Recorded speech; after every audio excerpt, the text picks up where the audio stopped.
Nous sommes avec Mathias et Franck, deux journalistes de Petit Pont. Ils sont venus à l'école pour animer des ateliers avec les CE2 en vue de créer un journal sur le projet Génération Olympique 2024. Nous profitons de leur visite pour leur poser quelques questions sur leur métier. Qu'est-ce qui vous a donné envie de faire le journal Petite Flamme ? Bonjour, alors moi c'est Franck. Qu'est-ce qui m'a donné envie de faire le journal Petite Flamme ? Un peu la même envie que pour le journal Petit Pont. On a réalisé, moi avant d'être journaliste, je suis aussi papa de 2 petits garçons.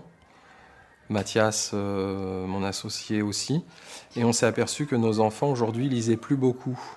Et on voulait donner envie de lire aux enfants par des sujets qui les passionnent. Et le sport fait partie de ces passions qui peuvent donner envie aux enfants parfois de lâcher les écrans, les téléphones, les PlayStation. Vous souriez, je pense que vous savez de quoi je parle.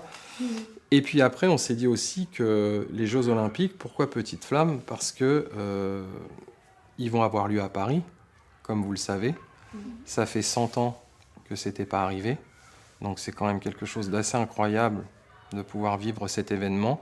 Et on s'est dit qu'il était important d'en parler aux enfants et leur raconter un peu l'histoire des Jeux Olympiques et toutes les anecdotes et tout ce qu'il a pu se passer pendant ces grandes épreuves qui réunissent tous les pays du monde pour faire du sport et souvent dans un grand moment de paix. Et je pense qu'en ce moment, en plus, on en a plutôt besoin. Merci. Et bonjour, moi je m'appelle Chalio. Bonjour. Moi aussi je vais vous poser des questions, comme ce que Jules l'a fait. Ma première question, quelles sont les règles à respecter quand on est journaliste ? Quelles sont les règles à respecter quand on est journaliste ? La première, c'est de dire la vérité. C'est une forme de déontologie. C'est un mot un peu compliqué pour vous, mais il y a effectivement des principes à respecter et on ne peut pas se permettre de dire n'importe quoi parce qu'on est là pour donner de l'information et instruire les gens. Donc si on leur dit des choses pas vraies ou on leur raconte des histoires qui sont des mensonges, on ne va pas rendre service aux gens et puis ça pourrait être mal intentionné. C'est ce qui fait la différence par exemple avec la multitude d'informations que vous pouvez avoir sur les réseaux, sur Internet, où là, tout le monde se prend pour des journalistes et peuvent poster ou écrire des choses. Mais parfois, c'est des gens qui ont de très mauvaises intentions qui vous racontent des histoires pour vous influencer et vous cacher la vérité. Un journaliste, lui, il a ce rôle d'instruire, de cultiver, d'informer. Et il doit le faire en respectant certaines règles. Et parmi celles-là, l'une des plus importantes, c'est de toujours vérifier ses sources. Ne pas se fier à « on m'a dit que », l'autre jour, j'ai entendu dans la rue ou dans la cour de récréation que telle personne avait fait ça. Nous, on va voir les personnes en question et on leur pose nous-mêmes la question, on les interroge et on se fait notre propre idée pour ensuite la transmettre comme il faut aux gens pour leur apprendre quelque chose. Et puis, une des règles aussi, qui n'est pas forcément une règle, pour être journaliste ou vouloir être journaliste, il faut être quelqu'un de curieux. Il faut s'intéresser aux autres, il faut s'intéresser aux choses pour pouvoir ensuite vouloir les raconter aux autres. Bonjour, je m'appelle Kanita et je vais vous poser une question. Comment fait-on pour préparer un reportage ? Eh bien, on travaille. On prépare un reportage comme on prépare une interrogation à l'école ou un contrôle. On ne peut pas arriver comme ça sans avoir rien fait en pensant qu'on va avoir une bonne note ou qu'on va réussir. C'est-à-dire que dès lors qu'on décide d'un sujet pour aller faire un reportage, eh ben, avant d'aller faire ce reportage, on lit beaucoup de choses, alors parfois sur Internet, mais aussi dans des journaux, dans des livres. On rencontre un peu des personnes, on réfléchit beaucoup chez nous avant de nous déplacer. On se remet un peu en question. On se dit un jour, dans ce reportage, ça serait peut-être bien que je rencontre cette personne ou que je pose cette question quand je serai face à cette personne. Et puis finalement, le lendemain, on change d'avis parce qu'on a vu quelque chose, on a appris quelque chose et on se dit « Oh non, ça c'est peut-être pas très intéressant, ça c'est peut-être mieux ». En fait, on se pose beaucoup de questions, on travaille, on apprend sur le sujet Et après, comme ça, quand on va au reportage, eh ben, tout se passe bien parce qu'on maîtrise bien notre sujet. C'est à mon tour. Qu'est-ce qu'une information? Qu'est-ce qu'une information?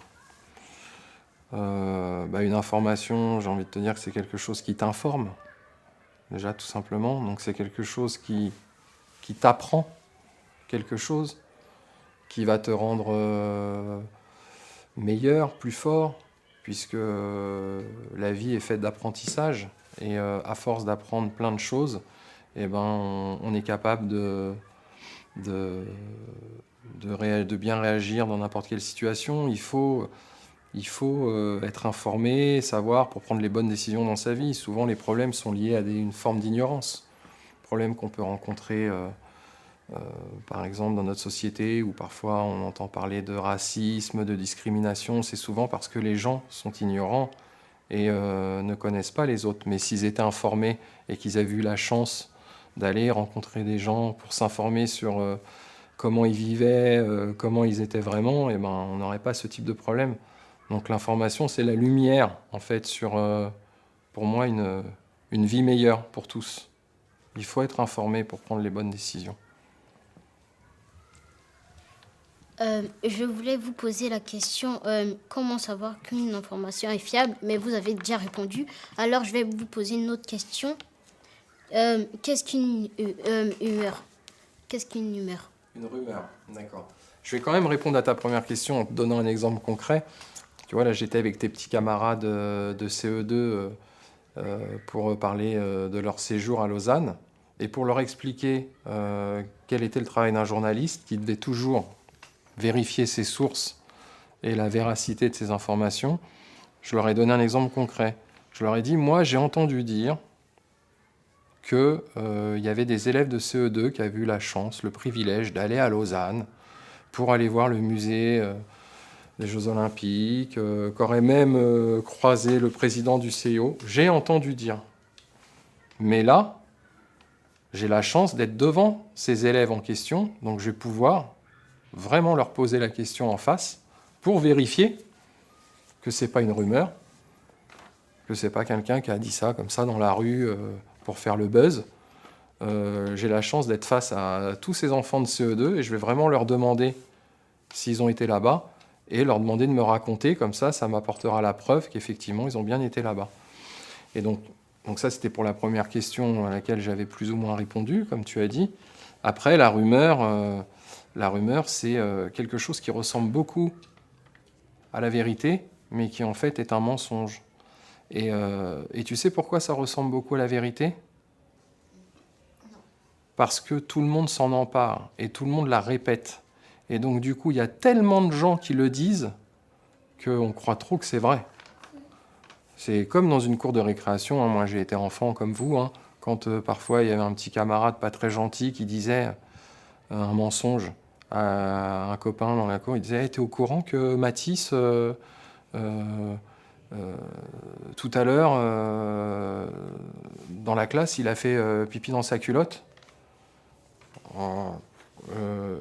Surpris, le copain, quand entend ça, il le répète encore à une autre, qu'il répète à une autre, et puis tout d'un coup, toute la cour de récréation parle de ça, alors que c'est un mensonge, c'est juste une mauvaise blague ou une mauvaise intention. Mais comme tout le monde le dit, eh ben, au final, on croit que c'est la vérité. Voilà ce que c'est une rumeur. Une autre question. Quel est votre premier souvenir de journaliste ? Mon premier souvenir de journaliste, alors je vais te raconter une grosse anecdote.